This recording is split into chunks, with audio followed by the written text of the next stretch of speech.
हे दोस्तों, इमेजिन करो एक छोटे से गांव का छोटा सा लड़का जो दिन के 17 घंटे काम करता था खेतों में। बट इतना काम करने के बाद भी कई बार उसे एक वक्त का खाना नहीं मिल पाता था। एक लड़का जिसने बहुत ही गरीबी में अपना बचपन बिताया, वही लड़का आगे चल के दुनिया की one of the biggest car companies का मालिक बनता है, ह्यूंडई का। कैसे? एक कंपनी जो साउथ कोरिया की नहीं बल्कि दुनिया के हर कोने में आज फेमस हो चुकी है। इनफैक्ट साउथ कोरिया में तो ह्यूंडई का मतलब आपको पता है क्या होता है? प्रोग्रेस। साउथ कोरिया में तो हर दीवार, हर रोड, हर घर के अंदर ह्यूंडई का इन्फ्लुएंस है। Cars, electronics, bridge, civil works और भी बहुत जगह पे आपको ह्यूंडई ही मिलेगा। लेकिन ये नाम इतना फेमस हुआ कैसे?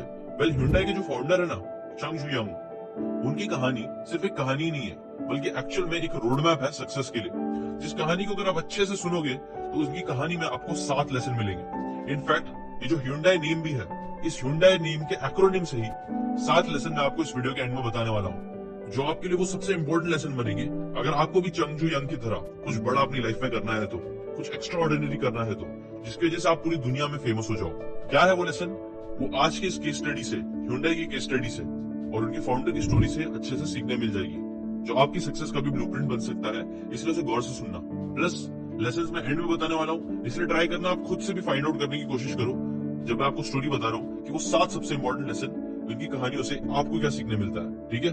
अगर आपके लेसन मेरे लेसन से अलग होंगे तो उन लेसन को कमेंट करके भी जरूर लिख देना, ताकि दूसरों को भी और चीजें सीखने मिले। Now let's start. Now before starting this amazing story, चलो बात करते हैं आज के इस वीडियो के स्पॉन्सर के बारे में। दोस्तों, आज ह्यूंडई की कहानी सुनकर ना मुझे पता है कई सारे लोग बहुत मोटिवेट हो जाएंगे। उनके अंदर भी एक जोश आएगा कि वो भी ऐसी $multi-billion कंपनी खोले।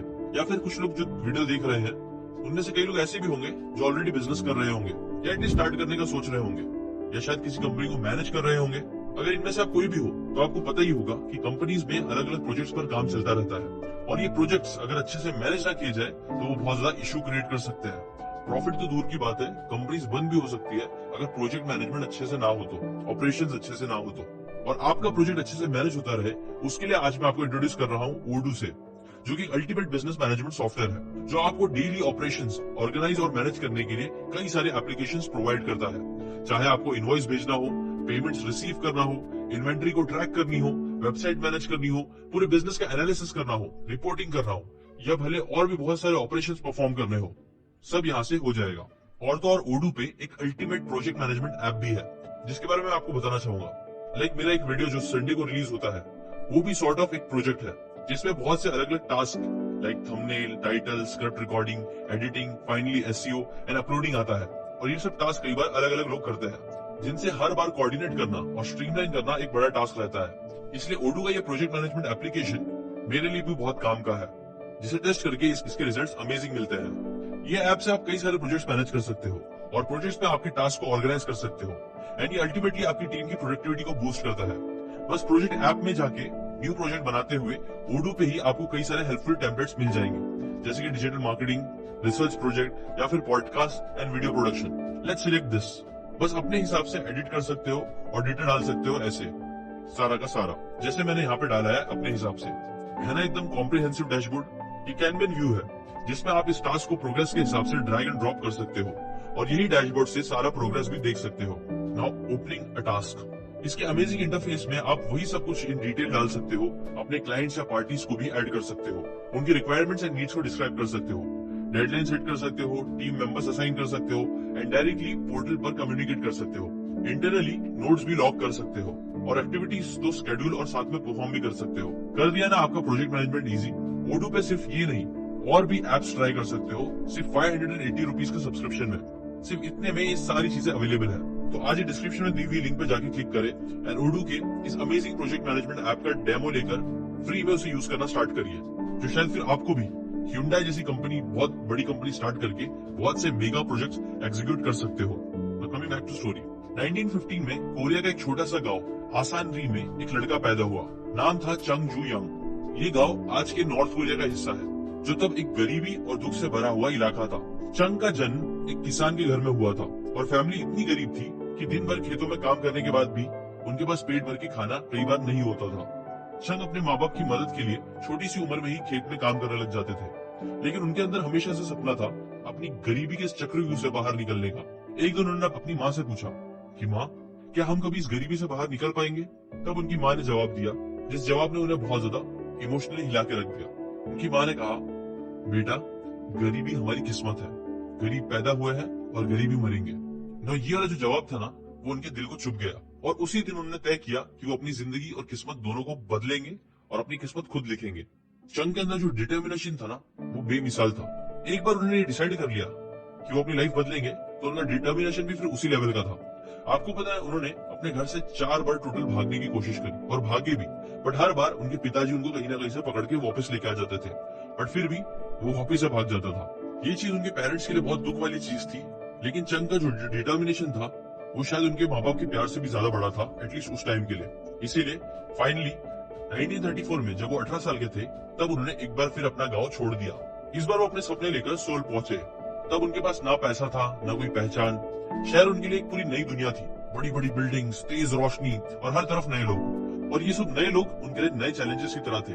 गरीबी के छोटे गंदे कपड़े और खाली जेब के साथ उनको जो पहला काम मिला शहर में, वो था कंस्ट्रक्शन साइट पे काम करने का एज अ लेबरर।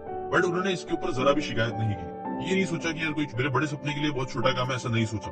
बस उनके अंदर एक ही चीज उनके दिमाग में चल रही थी कि मैं यहाँ पहले सर्वाइव करने पे फोकस करूंगा और फिर जीतूंगा। तो कंस्ट्रक्शन का जो काम था ना, वो मुश्किल था, बट वो फिर भी कर रहे थे। बट फिर एक दिन उन्हें सुनाई में दिया कि एक राइस शॉप है बाजू में, चावल की दुकान, जिसे डिलीवरी बॉय की जरूरत थी। तब चंग ने फौरन उसके लिए अप्लाई कर दिया और गेस व्हाट, उन्हें जॉब मिल भी गई। वहाँ का काम और भी टफ था। कस्टमर्स के ऑर्डर्स टाइम पर डिलीवर करना होता था और साथ ही साथ शॉप के अंदर भी काम करना होता था। पर ये सारे टाइम भी वो एक ही बात हमेशा याद रखते थे कि मैं जो भी काम कर रहा हूँ, मुझे अपना बेस्ट देना है।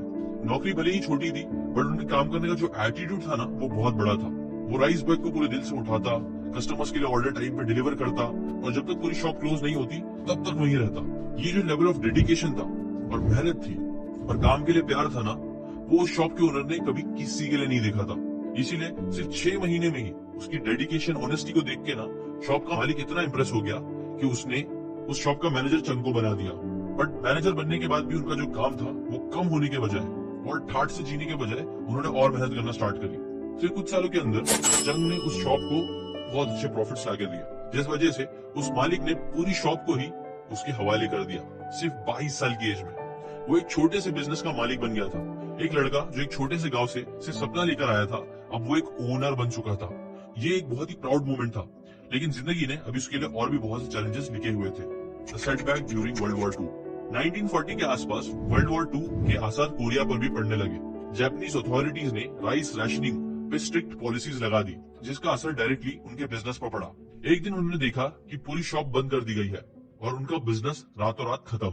सोचो, जो शॉप में उन्होंने सालों काम किया था, खून पसीना अपना लगा दिया था, वो बिना उनकी कोई गलती की वजह से अब बंद हो चुका था।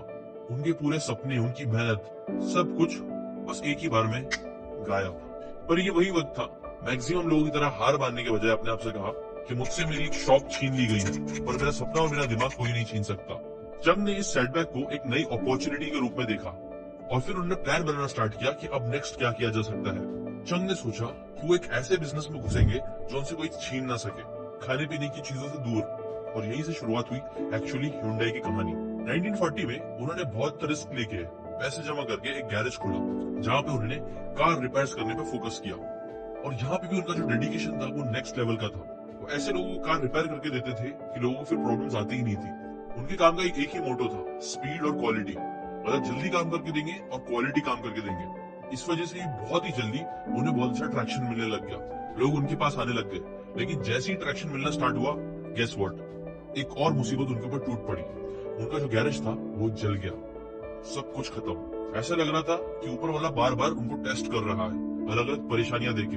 बट उन्होंने भी ठान लिया था कि चाहे कुछ भी हो जाए, वो अपने सपने को खत्म नहीं होने देंगे। इसलिए फिर उन्होंने और जी जान लगा के और मेहनत से एक और गैरेज की फ्रेश स्टार्ट करी। और अगेन उन्होंने अपने कॉम्पिटिटर्स के कंपैरिजन में दूसरों से बहुत ही ज्यादा स्पीड और क्वालिटी में काम किया, जिसकी वजह से गैरेज जलने के बाद भी जो लोग थे, वो पुराने लोग भी उनके पास आ रहे थे। दूसरों ने भी वर्ड ऑफ माउथ देना चालू कर दिया, जिस वजह से उनकी गैरेज कंपनी काफी अच्छी चलने लग गई। 1946 में ही उन्होंने अपने मोटर रिपेयर जो शॉप थी ना, उसको Hyundai मोटर सर्विसेज सेंटर का नाम दिया और रिलॉन्च किया। और यहाँ पे वो सिर्फ गैराज में कार को रिपेयर नहीं करते थे, बल्कि ये एक आप बोल सकते हो इनोवेशन का हब था। जैसे कि फॉर एग्जांपल, उन्होंने एक बार क्या किया कि जो 1.5 टन की ट्रक्स होती है ना, उसको 2.5 टन की ट्रक में कन्वर्ट कर दिया, गैसोलीन कार्स के बजाय चारकोल वाली इंजन व्हीकल उसको बना डाली, क्योंकि तब फ्यूल की कमी हो रही थी। ये दिखाता है कि कैसे वो सिर्फ मैकेनिक नहीं थे, बल्कि वो विजनरी प्रॉब्लम सॉल्वर थे। ऐसी छोटी बड़ी और भी बहुत सारी चीजें, इनोवेशंस वो करता रहते थे गाड़ियों को लेकर, जिसकी वजह से उनका गैरेज बहुत ही ज्यादा सक्सेसफुल बन गया। चंग को कॉन्फिडेंस और विजन भी बढ़ता गया और यहीं पे उनका मन किया कि अब कुछ और भी करना चाहिए। उन्होंने नोटिस किया कि कैसे साउथ कोरिया जो है उसका इंफ्रास्ट्रक्चर बहुत खराब हो चुका है वर्ल्ड वॉर 2 के बाद। इसलिए उन्होंने सोचा कि क्यों ना रोड, ब्रिजेस और हर तरह के इंफ्रास्ट्रक्चर में वो कुछ ना कुछ हेल्प कर सके। इसी चीज के साथ उन्होंने 1947 में ह्यूंडई सिविल इंडस्ट्रीज को शुरू की, जो बाद में ह्यूंडई इंजीनियरिंग एंड कंस्ट्रक्शन बना, जो बहुत बड़ा हुआ। बट आपके दिमाग में आना चाहिए कि यार ये कार रिपेयर करते करते ये डायरेक्टली कंस्ट्रक्शन साइड में कैसे आ गए और इतना बड़ा जंप हुआ कैसे? वेल, जैसे कि मैंने आपको बताया, चंग का जो दिमाग था ना वो बहुत ही इनोवेटिव था। तो जो भी कस्टमर वहां पे आता था वो सिर्फ उसके लिए काम नहीं करते थे, बल्कि उसके प्रॉब्लम के नए नए सोल्यूशन ढूंढ के उसको दे देते थे। जैसे कि जब फ्यूल की कमी पड़ी तो चारकोल वाला इंजन बना दिया, व्हीकल बना डाली। ट्रक की लोडिंग कैपेसिटी बढ़ाना है तो उसके लिए कुछ इनोवेशन लगा दिया। ये सारी चीजें उस टाइम के लिए बहुत रेवोल्यूशनरी थी। जो चीजें और उनकी मेहनत, उनकी ऑनेस्टी, उनकी क्वालिटी देखकर यूएस के जो मिलिट्री ऑफिशियल्स थे ना उन तक बात पहुंच गई और उनको भी ये बहुत ज्यादा इंप्रेसिव लगा। इसीलिए उन्होंने ह्यूंडई मोटर सर्विस सेंटर्स को रिकॉग्नाइज करना शुरू कर दिया। अमेरिकन ऑफिशियल्स ने देखा ये एक जो बंदा है ना वो हमेशा टाइम पर काम करके देता है और हर प्रॉब्लम का कुछ इनोवेटिव सोल्यूशन भी निकाल के देता है। इस वजह से लोगों ने उनके ऊपर ट्रस्ट करना स्टार्ट कर दिया। अमेरिकन लोगों ने उनके ऊपर ट्रस्ट करना चालू कर दिया और यहीं से इनका एक ट्रांजिशन भी मिला, जहाँ पे उन्होंने कार रिपेयर करने के साथ साथ यहीं से उनको फिर कार रिपेयर और मेंटेनेंस के कॉन्ट्रैक्ट्स मिलने लग गए बड़े बड़े। यही कॉन्ट्रैक्ट्स उनके फाइनेंशियल फाउंडेशन बन गया, जो फिर उनके फ्यूचर का सक्सेस का एक बहुत बड़ा बेस बना। जैसे कि मैंने आपको बताया वो सिविल लाइन में आ गए थे, अब उसके लिए बहुत सारे पैसे चाहिए होते हैं। ये पैसे उनको यहीं से मिलना स्टार्ट हुए थे, अगेन उनके काम और डेडिकेशन की वजह से। इसके बाद भी उनके पास ऐसा नहीं था कि बहुत पैसे हुए थे, नहीं, अभी भी उनको अपने प्रॉफिट्स को साइड में निकाल के बहुत रिस्क लेके इन्वेस्ट करना पड़ा। लेकिन उनको अपने ऊपर भरोसा था, अपने टाइम पे, अपनी क्वालिटी पे भरोसा था, जिस भरोसे पे फिर दूसरों ने भी भरोसा करना चालू कर दिया और इसी बेसिस से फिर उनको बड़े बड़े कॉन्ट्रैक्ट्स मिलने लगे। अमेरिकन मिलिट्री और कोरियन गवर्नमेंट दोनों को ही ना उस टाइम पे रिलायबल कॉन्ट्रैक्टर की जरूरत थी और ह्यूंडई सिविल इंडस्ट्री ने ये जरूरत को बहुत अच्छे से पूरा किया, जिस वजह से उनको फिर और बड़े बड़े कॉन्ट्रैक्ट्स मिलने लग गए और उनके प्रॉफिट्स बढ़ने लग गए। जिन पैसों से, प्रॉफिट से उन्होंने अय्याशी नहीं करी, बल्कि उन्होंने उसे वापस से अगेन अपने बिजनेस में इन्वेस्ट किया और ये फाइनेंशियल स्टेबिलिटी ने फिर ह्यूंडई को बहुत ज्यादा स्केल करने में मदद करी। चंग जो थे ना, नेचुरली वो नेटवर्क करने में बहुत अच्छे थे। उनका काम, उनका रेप्यूटेशन उनके लिए सबसे बड़ा एसेट था और उस एसेट को वो बहुत अच्छे से यूज करते थे रिलेशनशिप बनाने में। गवर्नमेंट ऑफिशियल्स के साथ, मिलिट्री के इन्फ्लुएंशियल लोगों के साथ उनसे बातें करके वो नेटवर्किंग करते रहते थे, ट्रस्ट बिल्ड करते रहते थे, जो अगेन रीजन बना बड़े बड़े कॉन्ट्रैक्ट्स मिलने का। और बड़ी बात ये भी थी ना कि चंग को रिस्क लेने से कभी भी डर नहीं लगता था। जो भी अर्निंग्स वो कमाते थे, बड़ा बड़ा अमाउंट वो अगेन अपने बिजनेस में री इन्वेस्ट कर देते थे। फाइनेंशियली अनसर्टेनिटी भी होती थी, बट स्टिल उनको रिस्क लेना पसंद था और इस वजह से फिर उन्हें बेशुमार दौलत, शोहरत, हर एक चीज मिलना स्टार्ट हुई। बट बात यहीं पे रुकी नहीं। 1967 में चंग ने ह्यूंडई मोटर कंपनी की शुरुआत करी। तब वो 50 साल के हो चुके थे। जिंदगी के स्टेज पर कई सारे लोग तो सफर एंड करने का सोचते हैं, रिटायरमेंट लेने का सोचते हैं, लेकिन चंग के लिए तो ये एक नए सफर की शुरुआत थी, जो अगेन बिजनेस की ही थी। उन्होंने देखा कि कैसे साउथ कोरिया में ना इंडस्ट्रियलाइजेशन फेज चल रहा है, लेकिन कार्स के मामले में पूरा देश फॉरेन इंपोर्ट्स पर डिपेंडेंट था। तब उन्होंने सोचा कि अपनी कार हो, अपनी खुद की कार हो, तो हम सिर्फ एक कस्टमर ही नहीं, ग्लोबल प्लेयर बन सकते हैं। और यहीं से ह्यूंडई मोटर कंपनी की शुरुआत हुई। ह्यूंडई मोटर कंपनी का पहला मॉडल ह्यूंडई पोनी था, जो साउथ कोरिया की पहली अपनी खुद से डिजाइन करी हुई कार थी। और ये कार क्योंकि उनकी खुद की थी, इसलिए साउथ कोरिया के लोगों ने उसे बहुत ज्यादा प्राइड और बहुत ज्यादा प्यार भी दिया।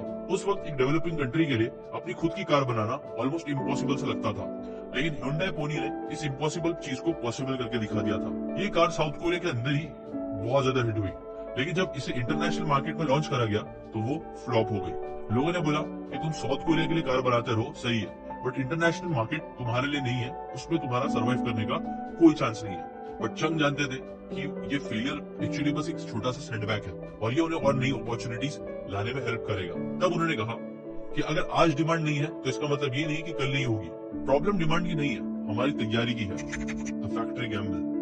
चंग ने दुनिया को तब सरप्राइज किया जब उन्होंने ह्यूंडई मोटर कंपनीज के लिए एक नई फैक्ट्री बनाने का फैसला किया। ये फैक्ट्री इतनी बड़ी थी जिसमें 3 lakh cars per year produce की जा सकती थी। लोगों को लगा कि ये तो एकदम पागलपन है। जितने भी क्रिटिक्स थे सब उनकी बुराई करने लग गए। एक कार कंपनी जो इंटरनेशनल मार्केट में फेल हो गई है, उसके लिए इतना बड़ा इन्वेस्टमेंट करना मतलब ऑलमोस्ट अपना फ्यूचर खत्म कर लेना। लेकिन चंग के दिमाग में एक अलग ही विजन था। वो हमेशा आगे का सोचते थे। उन्होंने अपनी टीम को बोला, हमारी कार फेल नहीं हुई है, हमने तो सिर्फ सीखा है कि मार्केट को एग्जैक्टली चाहिए क्या है। अगली बार हम रेडी रहेंगे और मार्केट को वो देंगे जो उनको चाहिए। और इसी के साथ लॉन्च हुई Hyundai Pony 2। इस विजन के साथ Hyundai ने अपना next model Hyundai Pony 2 design किया। इस मॉडल के Hyundai ने मार्केट की डिमांड को डीपली समझा, स्टडी करा कि लोगों को चाहिए क्या होता है, कार का डिजाइन, परफॉर्मेंस, वो सारी चीजें इंक्लूड करी जो बायर्स को सबसे ज्यादा पसंद होती है। और इस वजह से फिर जब Pony 2 लॉन्च हुई ना, तो वो सिर्फ साउथ कोरिया में नहीं बल्कि अफ्रीका, लैटिन अमेरिका और कनाडा जैसे इंटरनेशनल मार्केट में भी हिट हो गई। ये Hyundai की पहली कार थी जिसको ग्लोबल एक्सेप्टेंस मिला और इंटरनेशनल डोर्स यहीं से Hyundai के लिए खुल चुके थे। चंग के क्रिटिक्स ने जब Hyundai पोनी के फेलियर को लेकर उनका मजाक उड़ाया, उन्होंने तभी डिसाइड किया था कि वो एक ग्लोबल कंपनी तो बनेंगे ही, चाहे कुछ भी हो जाए। हाँ, वो जानते थे जब उन्होंने शुरुआत करी थी तब उनकी कंट्री एक डेवलपिंग कंट्री थी, बट वो हमेशा से जानते थे कि वो दुनिया के टॉप प्लेयर्स में आएंगे ही आएंगे। इस फैक्ट्री गैम्बल के बाद, पोनी 2 के सक्सेस के बाद Hyundai मोटर कंपनीज थी ना, वो सिर्फ एक मैन्युफैक्चरिंग कंपनी नहीं बल्कि साउथ कोरिया के लिए एक इंडस्ट्रियल प्राइड का सिंबल बन गया। तो Hyundai मोटर्स के लिए तो सबसे बड़ा चैलेंज था यूएस मार्केट को कॉन्कर करना।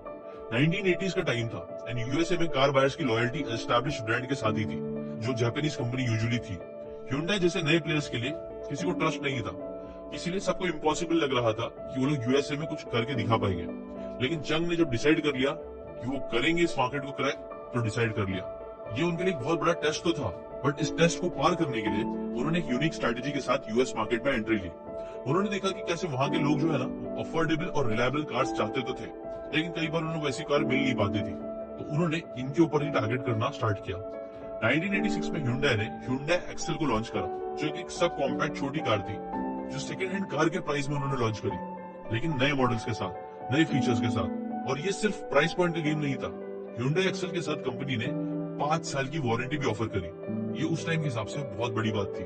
कोई भी मैन्युफैक्चरर में इतना दम नहीं था कि इतना बड़ा क्लेम करके वो लोगों को वारंटी दे सके।